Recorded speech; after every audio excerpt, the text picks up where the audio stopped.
Welcome to this episode of The Square. We are celebrating 100 episodes of The Square. It feels like 100 years. And for this very special occasion, which is going to be just rails off, there's been nothing prepped for this. We have one of the original founders of The Square, Jeff Hoferer. Hey. Why are you here? Thanks for having me, guys. Luke Boney, who is, I mean, really, there's nobody here that hasn't had a pretty big impact on The Square and where it is now. It's not just me. You can't blame just me. It's a whole team behind me. It's not just me. And then John Higgs, the principal in charge of the MediaLab. He's the one you really need to blame. And Adam Flaa, our senior producer. What is that TV? That's called a program monitor. Where are we? So what I wanted to do for this episode is we have so many stories and fun moments, some that can be shared, some that can't, from the last 100 episodes. So I thought it'd be fun just to take a little bit and kind of work our way through some of the moments that stood out. I'll start by saying one of the interesting things that kind of was a challenge thrown at us right away was that the Square essentially started the first week of COVID lockdown, which we had been working like 9 months going up to launching the Square. And literally the week we were supposed to shoot the first episode, we went into lockdown. And so we called Lindsay. I've told this story before in other episodes. Lindsay, who was one of the senior leaders of the company, and said, "Hey, do we still go with this?" And she said, "Absolutely. It's going to be more important now than ever." And so that very first episode was in my guest bedroom, and it was just me and I had my son. I think we've actually got some footage of it. My son doing the sound checks on the mic, and Luke yelling at me through Teams, "No, you're not doing it right," with getting everything hooked up. I had to run I was there. a Cat 6 cable out my window down to the router in the kitchen. There was so many kind of crazy things for that first episode. And then I think the next 3 episodes were in my kitchen. And then after that, it was like, okay, we got to stop having Brandon work the technical side, and we moved it to the Skyline. I just want to know, on the original pitch deck for the Square, did you define the fact that you needed a pandemic to kick it off? You had to get it going. Well, there were so many things. I looked at that 3-page outline, kind of just reminiscing about it this last week, and there were so many things that were so aspirational and would make such a good podcast that have nothing to do with the Square. Not the least of which is I was never supposed to be hosting it. I will say you guys are obviously far more instrumental in the Square than I am, but I will take credit for yelling at everybody that was at the retreat one year saying, "We need a podcast." explicit. And the pushback came like, "Why would we need a podcast?" And I explained, like, we have all these cool projects to talk about. Why wouldn't we do a podcast? We have all of the equipment we need. Yeah. We just need a pandemic to happen, and then we can, then we can do it. We can really make this real. One. We don't need 2, just 1. No, I do think that it's interesting how it just in storytelling in general has kind of evolved since then. But so Jeff, you were basically here for the first 2 years, which was really the foundation of the Square. What are some things that stand out to you?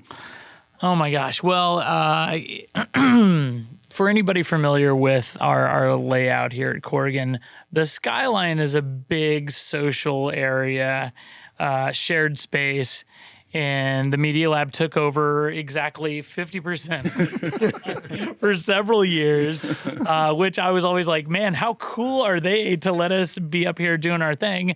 Because nobody else was here. It was during lockdown. Right. Nobody was in the building. But it made for an amazing backdrop. Yeah, for sure. Certainly a temporary backdrop, but more permanent for a few years.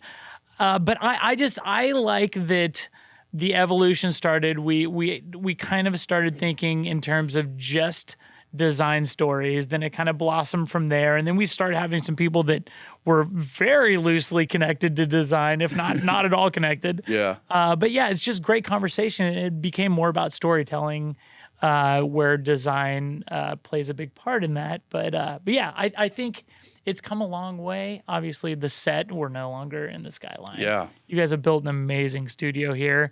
I'm jealous. I never got to. Well, we basically were squatting in the skyline, and we learned that if we just squat there long enough, eventually they'll build us a beautiful studio to get us to move. Or they're just going to have lunch while you're trying to do a broadcast also or a happened. recording at your table. Not if I'm producing. Well, then Jeff, God, Eat wishes. sorry, I apologize. Go ahead, Mark. Jeff was named after me. Yeah. Not true. Adam, what are some of the ones that stand out to you? Let's see, episode 17, That was a good one. That was a good one. 39. 39, not as good. I do think maybe the one that stands out to me the most is, I'm going to go ahead and steal your thunder, is Bruce Mao. Only because I think he was a very interesting guy. I had no knowledge of him prior to the interview for TheSquare, but a whole bunch of the architects and designers here did. And there was a lot. We did that episode live, and there was a lot of really great engagement on that. I thought that one was really cool. I think probably it's got to be our best episode was the one that I hosted because Jeff got COVID. At the last minute. And I got to say all the things that I really think about y'all on camera, which was fun for me. How many have you MediaLab hosted episode. total? One. It's not for lack of me trying. The thing that I loved about that episode was one of the things that you may not know, and it doesn't happen as much anymore, but for the first, let's say 60 or 70 episodes, doing the opening, particularly when I'm introducing people, it takes a few takes. And I will very often hear from the control room from Adam, more energy or some other kind of direction. Act like a human being. Yeah, don't be a robot. And so there will be, 4 or 5 different takes at it. You're not very Adam, how many good. times did it take you to do the opening? You're mixing, and I know you're mixing stories. You're talking about the one that I actually did. Was that a Square episode? Well, it was I a think Square it was. episode, yeah. I was told by Brandon at the last minute, you are going to host an episode. Have you written the questions yet? And I turned to him and said, who do you think I am? And we can't answer that on air. he said, we talked about this. And I said, no, we didn't. You are a liar. Which we had.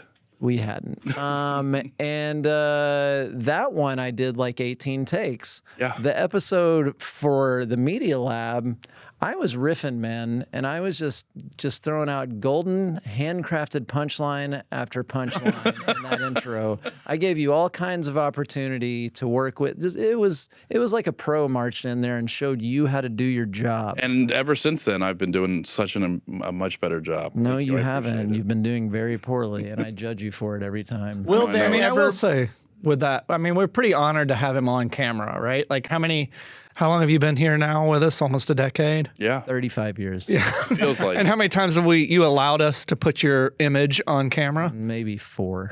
yeah. Yeah. So today is a special day. Yeah. Hey, thanks, John. So go ahead and Appreciate it. smash that like button. John, how about you? Actually, the things that come to my mind are all the behind the scenes stuff, right? So it is the skyline, but it's like going to Home Depot and buying like 2 benches that we've turned into like production desk They were that we sent could to our wheel control around. room. Yeah. Control room. Yeah. So your knees are jammed up into the. Going back to Home Depot, buying the angle grinder and cut out the shelves. Yeah. True story. Yeah. And then how many times did we rerun cables? Like 80 or 90? Oh man, so many times. Because we did have to, originally in that Skyline, we would set up and then, I forget why, but we always had to tear down. Well, it's because we only had were one set a filming year. different- Oh, I was going to yeah, film and stuff. but Yeah, we yeah. were filming different things, and oh man, But I mean, what a beating. and that's the other thing. It really was the catalyst for the space that we're in today. It was the catalyst for like, hey, we can take the same experience that we're creating in a podcast, because at the time the Teams and Zooms experiences were pretty terrible, and we can turn that into something that can have an impact and just be a better experience for our clients or our potential clients. And so all that, just like one thing led to another. And so that's what I'm excited about. I mean, yes, we've told some great stories. And Yeah. the curious conversations are the ones that I tend to enjoy. Like, it's just two people talking about whatever, if they're interesting. And I'm still waiting for the Thrive series. It's the best idea that we've never done. That you Seriously, came up no, with. seriously, it's the best idea that someday we'll get it done. Don't talk about it yet. Make it happen. During 2027. Hey, let's We're say, waiting for hey, the boomerang, right? Like, when this sports fad dies out. You guys need a production assistant. I may know someone.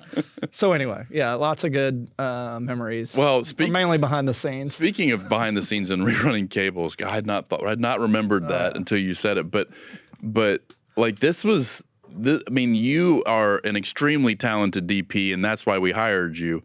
But the broadcast, neither of us had really done broadcast since like school, and so it was it was a ridiculous amount of learning and trial and error to get to this place where you essentially designed this whole studio. Well, during lockdown, I did have a lot more downtime with and a baby that was awake all the time. All the time. And so it did allow me to get on the computer often, and all praise to YouTube for having like 10,000 like tutorials and people showing their setups. Reddit, shout out to the subreddit Video Engineering for being a resource for almost everything. And yeah, I mean, like, and just like being in the in the transition between like super out of far reach broadcast style stuff trickling down to the streamers and the prosumer pros that you don't need $1 million to go into a broadcast. You need 10,000 or less now even to do some really awesome stuff. And it comes down to how scrappy can you be, and how do you play to the strengths and of your equipment, of your talent, of your story, whatever it is. I use we loosely to say that we bootstrapped it, because really Luke bootstrapped it. I wouldn't have done it had y'all made me. I don't know. I think it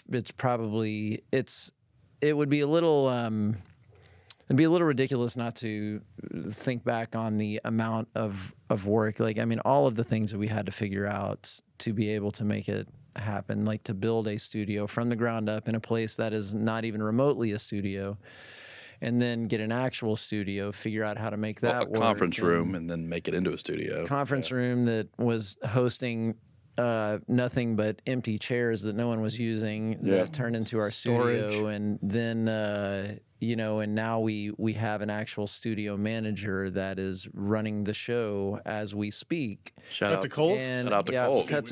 Shout out to Colt. But it is it like that. It really is a long journey of just. This is my favorite metaphor about John and Brandon whenever they get a new idea in their head. They just point the car towards the edge of the Grand Canyon and floor it, and just on faith believe that there's going to be a bridge built by the time they get there, or a rocket booster in the back that's going to allow them to jump over. Never not been. And build rockets. and I do And bridge. I do think that I mean that to me is the biggest. That's the biggest story about getting to 100 episodes. Is man, it's a lot of work just from a technical standpoint. It's a lot of work from a know-how standpoint. It's a lot of work from ideas and writing and just logistics, and that's a lot of work to get to this point. Now, that doesn't mean we're done. We've still got a long way to go. Yeah. New studio, baby. It's not. This isn't the finale. But I do think that's something worth acknowledging. Well, I'd love to speak to that first. Guys, there's 12-year-olds doing this. I mean, They're making a lot more than us. Yeah.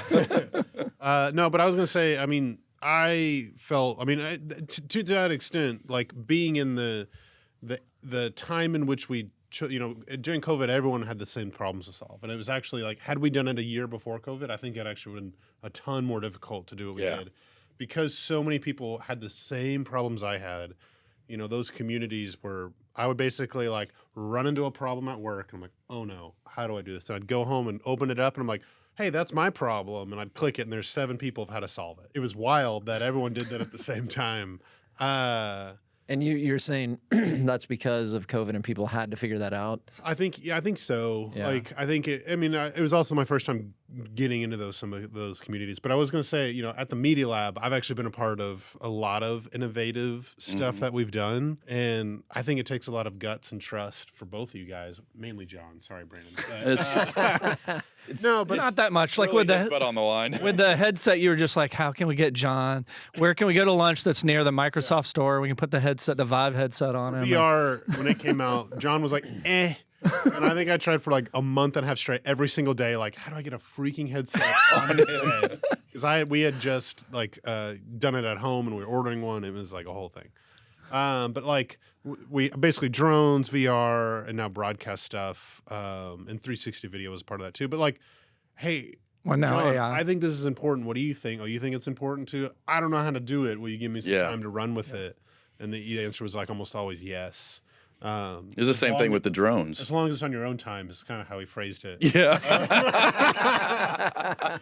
No. Well, we had such a great idea with the drones originally. We were going to teach all the architects. to do pilots. No, we were. We were going to teach them all, and then legal got a hold of us and go, we're not paying for insurance for everybody to learn how to fly a drone. Oh man, it was wild. So, But I mean, to that end, I think the biggest lesson for me is like, if you don't know how to clear the Grand Canyon, sometimes it's worth it to try it. Even though Drive I'm off the the personality, edge. that would have been worked like, for- I'm bailing, guys. But I just stayed in the car just long enough to see the bridge built, and like just see the next part, So like, We have parachutes on when we're going over. It's a convertible, so we're good. I was gonna say the rocket attached to the car's name is Luke. Yeah. NATO unit named Luke. It does feel like there's a lot of confidence there, probably because of the parachutes, and the rest of us are just along for the ride. Like, well, I hope we don't die. I mean, I was you guys are tied in.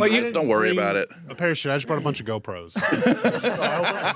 Drones. Yeah. Well, what you didn't really mention is the hours and hours and hours of footage and the editors that have to then take that Yeah. 100%. I was and gonna make an interesting story. That was my other point I totally forgot to mention was like, you didn't see any of my mistakes because our gorgeous, fantastic editors. Yeah. That, even now, I haven't made a mistake this entire show. I mean, it's all going to be cut It's out. true. You're pitching a perfect game over there, man. Yeah, we all are. If you Yeah. think about it. Absolutely. No problems here. Completely live feed. Is there something that stands out to you, an episode or? There's a Santa hat. Luca. And this is the most gorgeous mustache on Brandon Carmichael that you've ever seen. I mean, They haven't seen him in the Oh, yellow. was that Yeah, that if his we can Lorax cut out- mustache? if in post, if we can pull in. Did I do an episode when I had that mustache? You probably did more than on the internet one. forever. In your face. Yeah. They haven't actually seen the yellow vest. They have. That's only been I an did give it internal a thought thing. this morning in the So closet. that's like You we've saved the audience you were one right image. to One of not the things bring that that stood out as I vest. was looking at the different episodes was like the ridiculous diversity in the amount of facial hair that I have. It's true. And it is fun, like when you're in it, and we've done it for 3 years now. Yeah. It's just like all of it's a big blur. When you scroll through the YouTube page and you see all the different, like, oh, I remember that. It's an impressive amount of work that we've done for sure. Yeah. But that mustache was awesome. I think if I was trying to come up with like what's the episode I remember the most or the most impactful.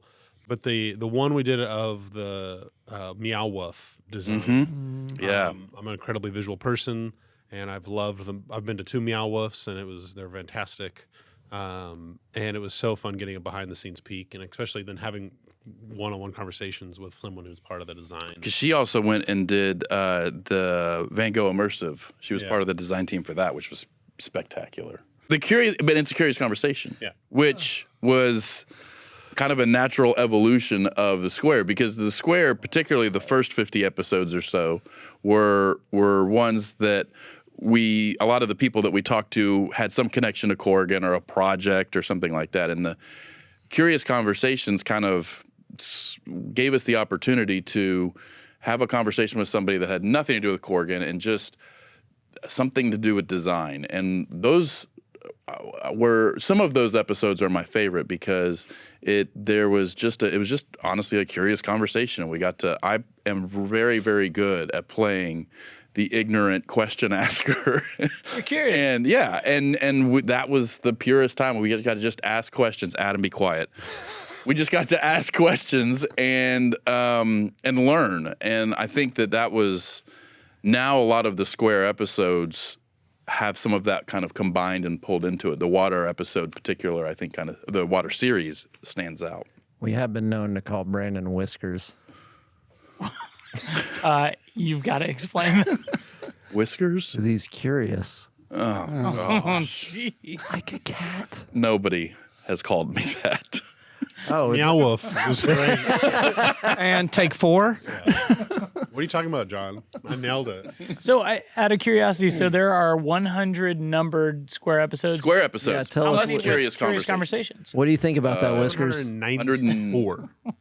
What, probably another 30 curious conversations? It's impossible. to Editorial tally. Well, didn't it we up. do the Right at 100th bottom. episode, and then we realized it wasn't going to be the 100th episode? Well, we realized that we were nowhere close to 100 episodes, so we turned it into like a beginning of the year, end of the year. Yeah, End of the year. You know, we don't get to show a lot actually what the MediaLab does. Hi, Mom. You know, like, yeah, mainly to Becky, because so much of the media or so much that we can put out publicly is kind of contained in what we put on YouTube, which is where probably we have the most random clicks coming from. I don't know, like, I wish there was, like, I don't know if we could show something that would, like, I don't know if we'd cut to it or not, but like somehow explain, like, we do so much other more content than just what you see on the Square, you know? Oh, that's a really good point. Yeah, like We have done a MediaLab episode, though, We did. right? Was it? So- And we've done some visual that effects was episodes as the well. Media- wanna insert look up what link number it here. is? I believe the MediaLab episode was the 50th. 50, that might make Square sense. I think episode. that's right. Look around there. Because to your point, like it's just storytelling in a different form, which is what we do day in and day out in a lot of different forms. Well, and because Wait. we do so much architectural stuff that's like pursuit and very timely, it doesn't make sense to put it out. The broad audience isn't the audience that we normally have. Typically, it's decision makers or something like that in the industry. But we make killer stuff. Like we do, Yeah. and we do so much work. And there's a big team behind this. There's Yeah. 22 people And 4 From- locations. from LA to New All York. just working on the Square. all just working on the Incredible. Square. please, And it's please still hit this. subscribe. Please hit You would like. think We've would been think the promising out- for 4 years to pay the them, and output we would would be really like greater. to be able to make some money off of this. If you see a bell, click it. Jeff, have you after you broke our hearts and left us to pursue other passions? but What is it that we say when people? I don't leave? get it. Yeah. He's never Well, been forgiven. when you for had to that. introduce him, as No, the we original like it- founder, I saw him as the original quitter.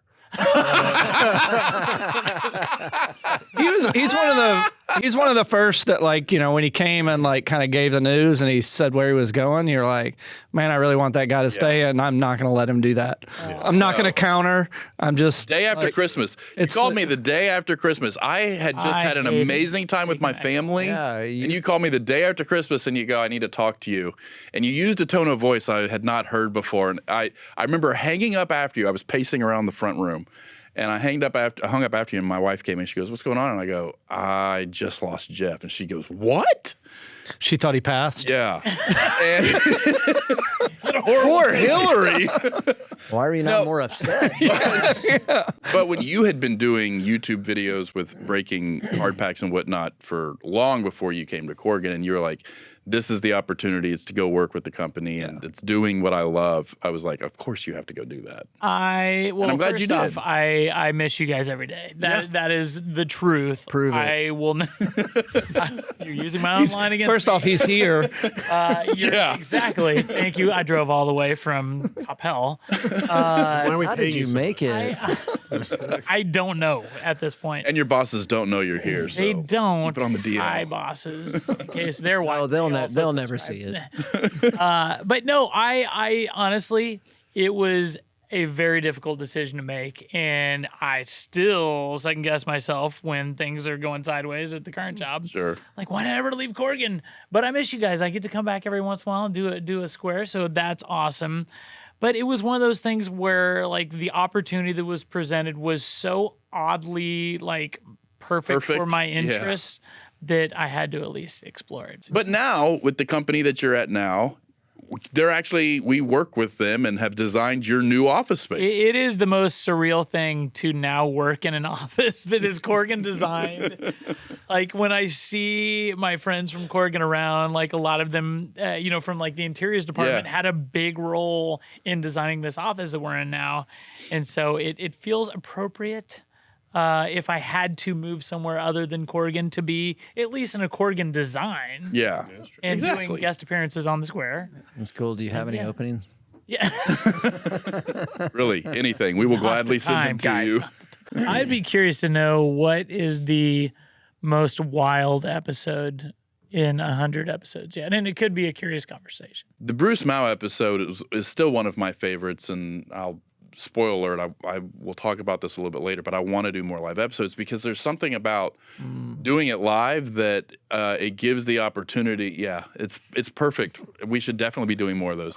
But we had so much. Subscribe for live episodes. Yeah, we had so much engagement in the Bruce Mao episode, and people asking questions. And one of the things that I love, especially about the curious conversations, but the Square episodes too, is just the rabbit trails you get to go down and getting to talk to some really interesting people and find out about their lives. There was Who's the artist there was the artist that was doing the fabric. graffiti? No, the Rizzy. Rizzy was fascinating. That was cool. That was awesome. There was an artist or a designer that was doing fabrics out of recycled material in this way that used hangers to create art pieces. I mean, just really interesting to hear people's backstories, and you just don't have it.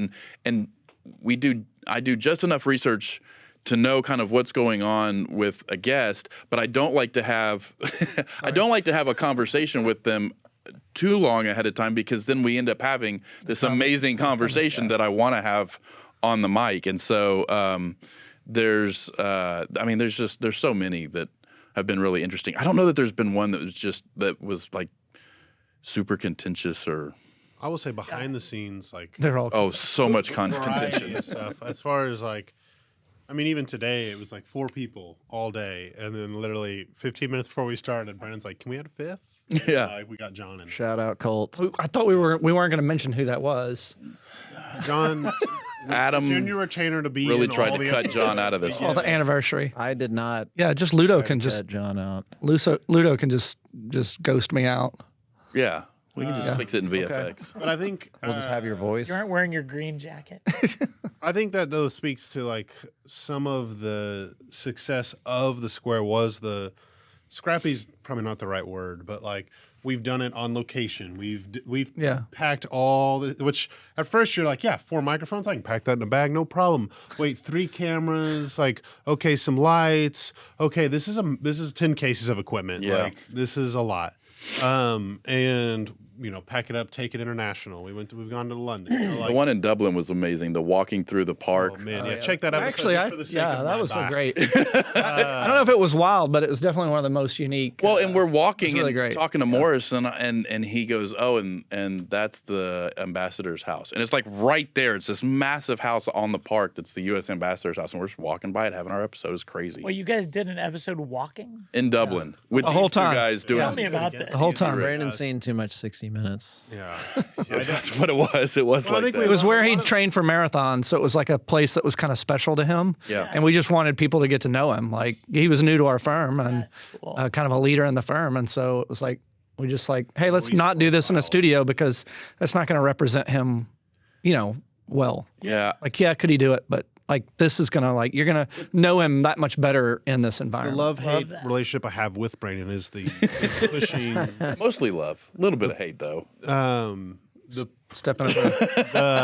the pushing of the creative, for no good reason. Well, I think that's where the debates really come in. They're not on the show; they're off the show. It's like everybody wants it to be great, and everybody has a different opinion about what will make it great, and that's what's fun You to have be in suggestions. those. Yeah, Post in the comments of what Because you the wanna comments see. will actually be open. we like make this your last show. We didn't realize that the comments weren't open, so now they are. I thought of what is the biggest surprise. To dox of this out whole thing. Adam, his personal email. I'm just kidding. The biggest surprise of this whole thing is we sat down again. never claimed to be a designer, definitely not a designer, certainly not an interior designer. But we sat down to design this, and we were like, okay, we're gonna have to live with whatever the set background is for like the next 2 years. So let's try and do something cool. And we came up with the idea of like having light come through it. And it was not until it was up on the wall, and all of a sudden we were like, holy crap, that's Larry King's studio. It legitimately never occurred, at least not to me, and I don't think to anybody, that it was Larry King. Had you put the headset on with VR, maybe? That's probably. So are you comparing yourself to Larry King? Absolutely not. Okay. But I Probably good. I am saying we blindly stumbled into. Are you going going to tell everybody what it actually does represent? This is the agility sequence. So this is Corgan has an agility sequence that came as part of their branding that they did several years back. And so we wanted to put the agility sequence, and then we punched holes through the acoustic paneling so we could put LED lights in and have it be changing and be dynamic. And inadvertently made Larry King. It's awesome. There are a couple of, it's kind of new for us, series that we've done that I would put up there with my favorite. The first one being the Water series that we just aired. I thought that was really, really interesting. It's a pretty important story in this day and age. People tend to either have way too much water in their cities, or not states, regions, or not enough. And that was really interesting to talk about that as a problem and how you design for it. But also, the architecture and film series, because that's where we all come out of. I'm not going to slap the sticker of storyteller on us because I don't like that as a phrase. But it's a little cliche and hackneyed at this point. But we've all of us have studied film, and we didn't, well, except for John, did not study architecture, but we've lived in this world for so long. There's a very natural bridge for those. And James Adams he's an innately analytical guy, and is kind of custom designed for what we need for those episodes. So those have been fun, and look forward to doing, I don't know, like 20 or 30 more of those. I don't know. I know you should include Francis in a film one. That would be an interesting topic. That would be, especially his and owls. No, his I think one of the things that was actually, that was another Square episode that we did that was on location was Francis's, right? Yes. We did that in his house. Yeah. But No, his studio down there was pretty cool. But the studio, the music. I mean, although it wasn't actually in where his studio is now. Oh, now it's really. Also, I wasn't a part of it. Y'all did it without. And if any of those cameras are amazing, Amber actually shot some of those with our phones. John's wife shot some The good ones, the ones that are blurry and out of focus, I got those. Is there, you I'm curious because you have, of all of us at this table, you probably have the most experience creating specifically for YouTube, because you had Pat Geek, and then you're big part of the Square. Let's not forget Dollywood. Really, if anything went wrong with the Square in the first 50 episodes, it was your fault. But then we've got, yes, of course, you've got your other series, and now you're doing stuff with Fanatics content creation. How do you see things staying the same? Have you seen things change? I mean, because YouTube and TikTok and things just get shorter and faster. And so the weird thing is, while yes, everybody talks about short attention spans, I feel like there is, more of an appetite for long form. So as long as you're making engaging content, I feel like people are willing to, sit down for 45 minutes or an hour, or just watch it in pieces, which is great, because when YouTube first came out, it was all about the 1 minute Vine style videos. If anyone remembers Vine, it's so short, like you can barely 6 tell seconds. a story. It's really challenging. So I would say that's kind of where things are going, is the ability to turn something that's like hobby related, is the world I live in, or just very like niche, and make 45-minute, hour-long episodes that people will stay tuned for. And I wish someone had said that. You had said that earlier in this, because it's probably no one's going to see it because it's in the 30 minutes in. Quick follow up: is this engaging in any way? Post in the comments. Yeah. Where you're at. Give us a percentage. There's like a meter of a thumb that's going I'm up so and happy down. to have Luke here because I always forget to ask people to subscribe. You've done a great job. I'd say like 1 to 10, like 3 being in the middle. Yeah. I mean, like, well, how you feeling? Double digits. Is there? Oh God, I had a great question. Then Adam spouted Well, I was going to off. say on Yeah, short, I'm like, hilarious. right now, every major company, like they're going for every minute of your day. They want that, right? It's all an attention Yeah. span economy. But they've definitely proven that they can hook people with the short form, but people don't stick around for the short term. Like no one, like it's just not enough content to keep them on the site. So you've seen, YouTube Shorts. I think this month went from being like less than 30 seconds, or I can't remember what the first requirement was, but now you can go over a few minutes. And it's like, obviously, like we love the quick dopamine hits, but we're but we're here for actually some meatier content, content. Mm-hmm. But it is, it's got to be have meaty. resonate or have something it's gotta be meaningful good. in it. So yeah. in the comments, if you could say, "Are we there?" Again,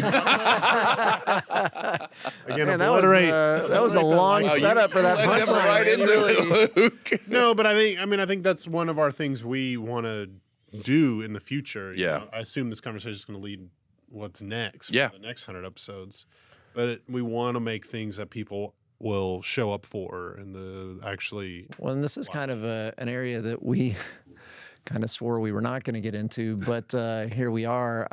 It is interesting the way content is being digested these days outside of sports. Sports is still, it's digested in basically the only way it can be, virtually, like either live or virtually live, if somebody is DVRing it. But people are willing to sit through the entirety of that. Yeah. And when it comes to attention span, and it's certainly, I'm sure, breaks down quite distinctly by generation, but people don't have a long attention span, or they do have a very long attention span because someone will go binge watch 10 episodes of a single show in one sitting. That's a good point. But they can't, it's hard to get through 60, 90 seconds of a video on YouTube. It's interesting to think about and how that's going to change into the future, and the relevance of long form versus short form, and how's that going to play out? Will it change at all? Yeah. Well, I think It's going to have to be both. Yeah, I think attention span is probably not an accurate enough word, because I think now, there's the smallest niche that you think is something probably has tens of thousand people that will die for it, would wait in line all night for like. I have a weird niche. I love Dungeons and Dragons and improv comedy, and I love woodworking. Pretty weird. There's a YouTube channel out there called Wormwood, which is like the cream, perfectly blends both of them in gaming and high craftsmanship. Not in a million years. Luckily, the algorithm really worked out one day and was like, served it up. I had COVID at the time for 2 days. I binged the entire thing, but their following is pretty good, for what they are. But I think we're, if you can, and that's one thing we have to decide, what is our niche per se, and we can't do too broad or else it'll never find its audience. And you do too niche, did you shoot too thin? You have an audience of 100 people, which is what we have right now. It's perfect. You've got 100 people. Yeah, I will say, I think that one of the differences dad. there, though, is 100 mom. people. If y'all don't mind commenting. Your dad and mom, that's four. I think the difference there, though, and even when you're talking about, keeping somebody for 30 seconds or binge watching an entire season, is the storytelling aspect of it. Because one of the things that Wormwood does, if I remember correctly, and it's been a while since I watched it, but they go through kind of the everyday life, and they're talking about the rollout of some of the new products that they've come up with, not in a commercial way, but just in the background of it and how they made them and they moved to a new warehouse. So you're hooked on the people and you're invested in the story and want to watch it. Whereas some of the TikTok videos, I guarantee you some of the people that I follow on TikTok or Instagram is because I know that they're going to be able to deliver a little bit of a story or something that it's meaningful. And the stuff that I give it 5-10 seconds, and if it's not grabbing me, I'm moving on. What am TikTok? Yeah, I know. It is a good point. I've if you get the right series, right television series, I can't tell you how many times I've stayed up till I'm looking at my watch, going I gotta go to bed. I gotta be at work in 2 hours. Yeah, I gotta work, but want just one more episode, just one more, right? And like 12 hours has gone by or something like. So it's definitely not an attention span. There was What episode of TheSquare did that? The one that Adam hosted. Yeah. it was fantastic. I agree. We have done interviews though where people went and found the episode that me, Ludo, and Brandon were in and had watched it, and so when they came in, they knew more about us than we knew about them. No Which kidding. is Which is kinda a weird weird. thing. Yeah. So if that's you, put in the comments what you're thinking. Why are you looking at that? shameless self-promotion, man. I used to work with a guy, creative director, and did commercials, and he used to say people don't hate or people don't dislike commercials, they dislike bad commercials. Yeah. And the majority of commercials are not very good. And on one hand, that's a pretty probably prototypical view that somebody who works in the commercial advertising business would have, but it's really hard to argue with. Yeah. As the Super Bowl every year, just as big of a story is almost as big of a story as the game is what are the commercials? Yeah. Or are what the commercials are. And it's interesting when you break it down like that to, well, how long has attention span been part of the equation? Because we act like we talk about it now as though, oh man, it's like kids can't pay attention for more than 7 seconds. And it's like, well, maybe that's true, maybe it's not. And 7 Sounds seconds like you're a little boring. isn't that 7 seconds someone said isn't it. that much shorter than 30 seconds. It's not, and it's certainly the difference between that and watching a 2-hour movie. So it is interesting as to what holds our attention now and the dichotomy of that and how it all breaks down. Well, I think there's I think it's such a different landscape than it used to be, where there was a single screen that had If you 12 went channels, somewhere, Yeah. and that's all you got. Now it's 5, 6, 7, 8 screens that you deal with on a daily basis, and there's billion-dollar companies out there that are just like, we want them for 10 seconds. We want, what can I do to get this guy to look at the screen for 3 seconds longer, 2 seconds longer? And they're tracking all that, and they know when it works and doesn't work on you, whomever, and will serve you different things to get you to stay try and longer. get you there, yeah. And like whether it's a good and bad thing, I don't know, but it's hard to, I guess we're not here to negotiate that. Well- But I think it's just it's that's what they want. They want every minute of your day to be spent on their platform, and there's like 6 platforms out there trying to do it. Do you is it different? Because again, we have a lot of opportunity to just have the conversation. A lot of the content that you're creating, you have a product, or you're not selling it, but you have a product or something physical you're dealing with. Does that change how you tell a story or do an episode? It does. I'm not saying this is why people subscribe to our YouTube channel, but I really Click that prefer link the right episode- here. I prefer the episodes where the cards, which is the industry we're dealing with, are kind of the backdrop, and Yeah. then there's a conversation, because the cards will always be there. People know they're tuning into tops, like there's going to be sports cards involved, but there's so many good conversations out there that can involve sports cards or not, where sports cards we can be opening cards but having a great conversation, and then it's really about storytelling, just to annoy Adam. It's really Damn like the cards are the foundation of what's going on, but we're learning about someone. We're learning about them as a collector, or them as an athlete, or them as an entertainer, and we just happen to be opening cards. So it's There's like just a the vehicle soft for stuff. you to get to Yeah. have that. What was the show with the chicken wings and the sauces? That's A hot one. exactly what I'm Yeah, talking about. yeah, Yeah, yeah. that's exactly what I'm talking Well, and I've some of the episodes I've watched. You're obviously opening cards up that are current this year's pack, but you'll be talking about like, oh, do you remember the first time you opened up baseball deck, or the Yes, gum that used to be yeah. like a stick of cardboard? Nostalgia is a powerful drug, Yeah. and we bank on that for a lot of collectors, and that like bringing back that rush you had as a child opening packs of cards, because a lot of us were there, and Yeah. and a lot of people can relate to this. So if they aren't current collectors, we try to plug into nostalgia, and it's great for all of us. Yeah. When you open those old packs, do you still get the smell? Like, Oh my does god. the smell bring you back? Like it's still there? Oh yeah. Yeah. Especially, the packs that have gum in it. We Yeah. all Oh, remember yeah. that. That's Yeah. how Yeah. a lot of us started collecting. What some of us were only buying for the gum. Yeah. And it's if you can find those packs now, it's amazing. Like Yeah. that smell. We've talked about this before, and I can't remember. I think there may be an episode of TheSquare talking On about olfactory. the sense of smell. Yeah. The olfactory. It's so powerful. Maybe the most powerful scent Sensory memory. for just recalling events. Yeah. We'll put a link.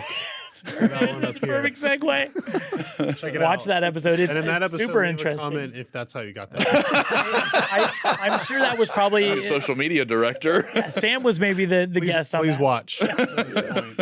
And if you are watching, yeah, It's so weird that you say that because it's I'll tell on Jeff for a second.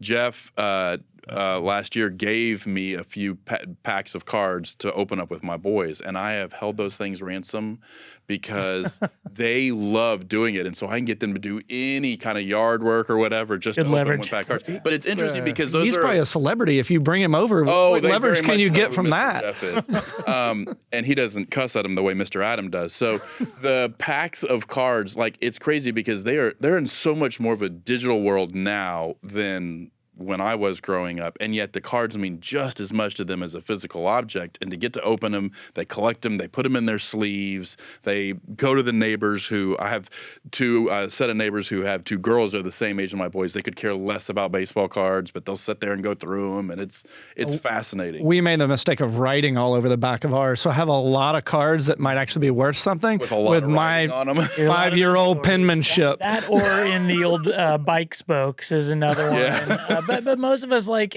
I have two little boys, and they call it playing with cards, which is cringy for me to watch as somebody who appreciates these as valuable collectibles.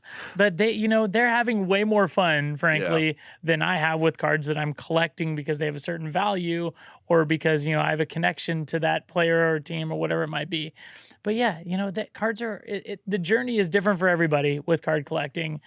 And there's something special about kids not worrying about the condition of cards and, putting rubber bands around, the teams or whatever it might be. That's the way they're intended. I am curious, like, because you come at answering this question, I think, from a completely unique perspective from the rest of us at the table.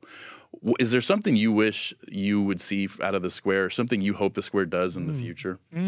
Sketch comedy? Is that? You have Luke right here. Yeah. He is pretty freaking amazing. You took classes, right, when you were here? Well, 100%. Yeah, that was awesome. Yeah, I love improv. I've been telling Luke forever he needs to get involved in improv. I'm in. It's just a matter of time. My 2-year-old becomes better at sleeping. Done.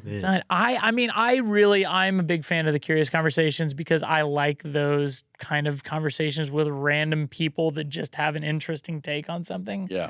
I love those.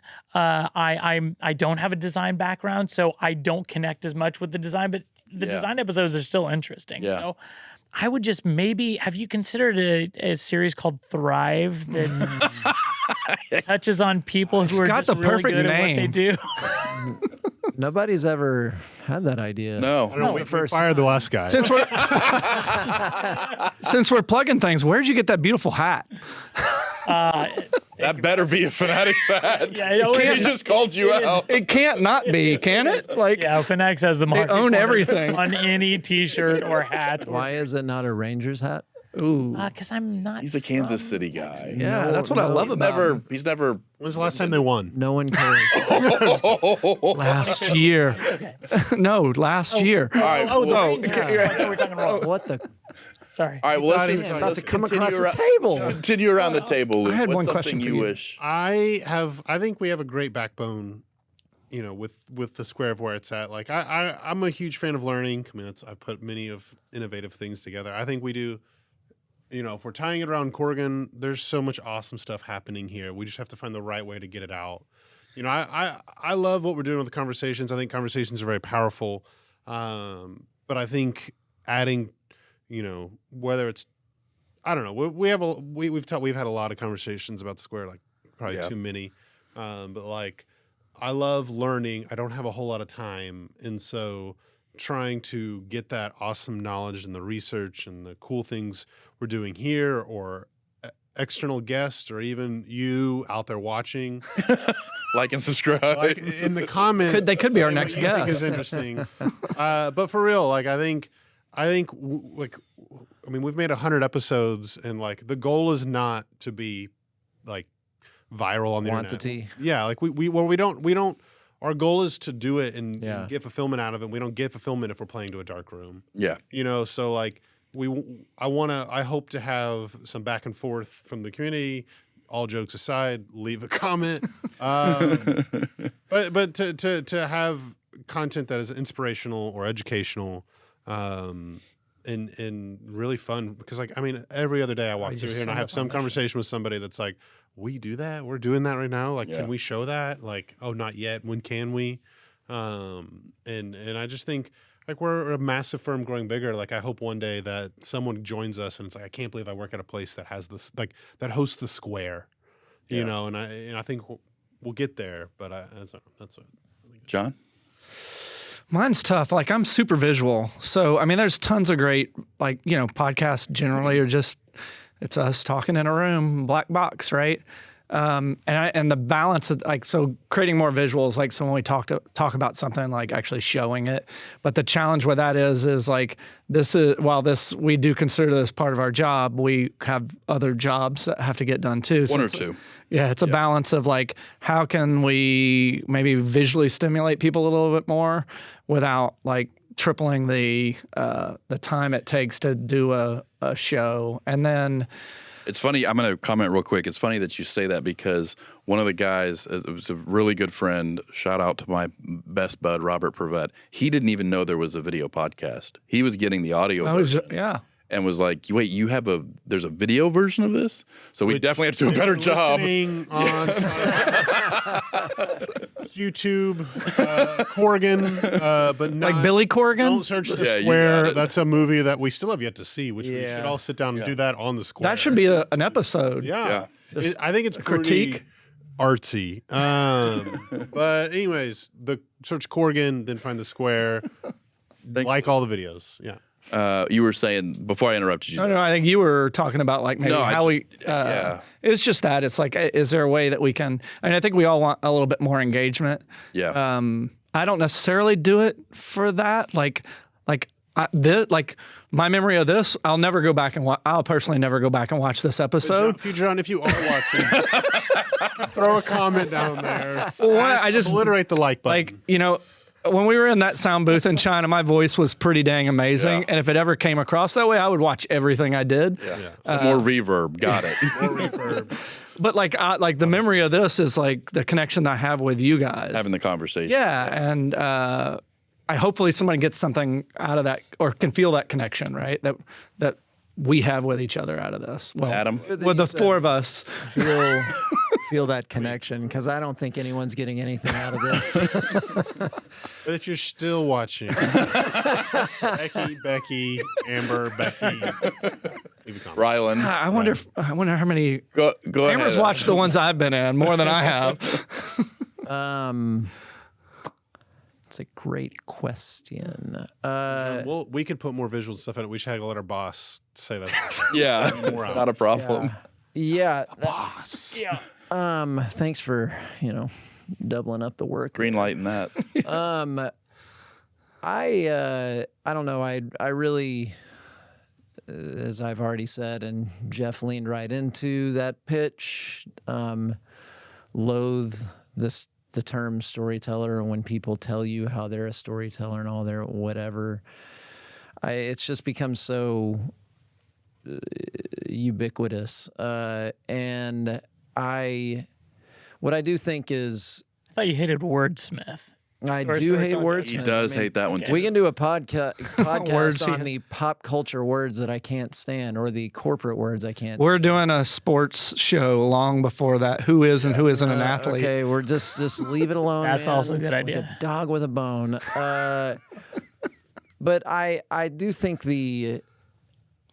what I think we've got to do is find find a way to wrap our story, to wrap our ideas around a story that is interesting to our audience, and however big or small that audience is right now. And I think that we are all,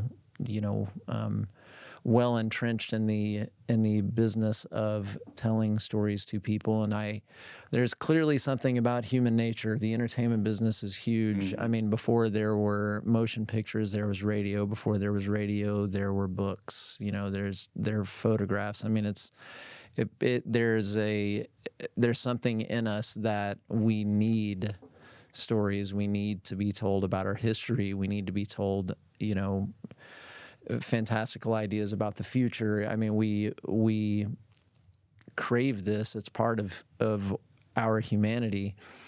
And so I think it can be a very valuable tool. And I think we have grown into this. There's been a lot of work that we've done, over 100 episodes. A lot of innovative work, a lot of hard, back-breaking technical work that was done mostly by people that are not me, and Almost exclusively, that's right.